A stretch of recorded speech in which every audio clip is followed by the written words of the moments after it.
দক্ষিণ লেবাননের লিবা গ্রামের একটি স্কুল, যা এখন পাঠদানের জন্য নয় বরং ব্যবহৃত হচ্ছে যুদ্ধে বাস্তুচ্যুত মানুষের আশ্রয়স্থল হিসেবে। পরিস্থিতির ভয়াবহতা তুলে ধরে স্কুলটির প্রধান শিক্ষক ইলিয়াস আল-মান্দালাক জানান, এখানে আশ্রয় নিয়েছেন শতাধিক মানুষ। সামরিক অভিযান শুরুর পর বাস্তুচ্যুত মানুষের ভিড় বাড়লে আশ্রয় কেন্দ্র হিসেবে এই স্কুলটি খুলে দেয়া হয়।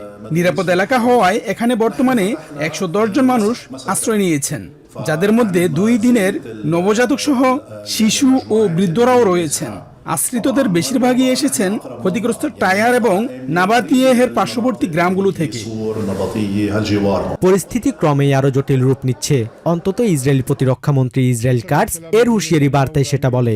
সোমবার সামরিক ক্যাবিনেটের বৈঠক শেষে তিনি জানান, হিজবুল্লাহর সন্ত্রাসবাদী অবকাঠামো ধ্বংস না হওয়া পর্যন্ত অভিযান অব্যাহত থাকবে।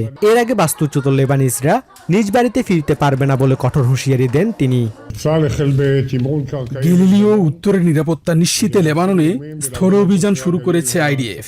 উত্তরের নিরাপত্তা নিশ্চিত না হওয়া পর্যন্ত দক্ষিণ লেবানন ও বৈরুতবাসী লিতানি নদীর দক্ষিণে ফিরতে পারবেন না। হিজবুল্লাহ নেতা নাইম কাসেম নিজে লুকিয়ে থেকে নিজ দেশেই শরণার্থী বানিয়েছেন হাজারো মানুষকে।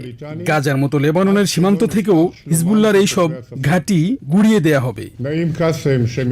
কাটসের বক্তব্য অনুযায়ী ইসরায়েলি সেনারা দক্ষিণ লেবাননের আরো গভীরে ঢুকে পড়েছে। গত 2 মার্চ যুদ্ধবিরতি ভেঙে হিজবুল্লাহর রকেট হামলা ও ইরানি সর্বোচ্চ নেতার হত্যাকাণ্ডের প্রতিশোধের ঘোষণায় এই আঞ্চলিক যুদ্ধ ভয়াবহ রূপ নিয়েছে। চরম মানবিক বিপর্যয় মোকাবিলায় জাতিসংঘ জরুরি ভিত্তিতে $308 মিলিয়ন সহায়তার আবেদন জানিয়েছে। Basudebnath, TVN 24 news desk.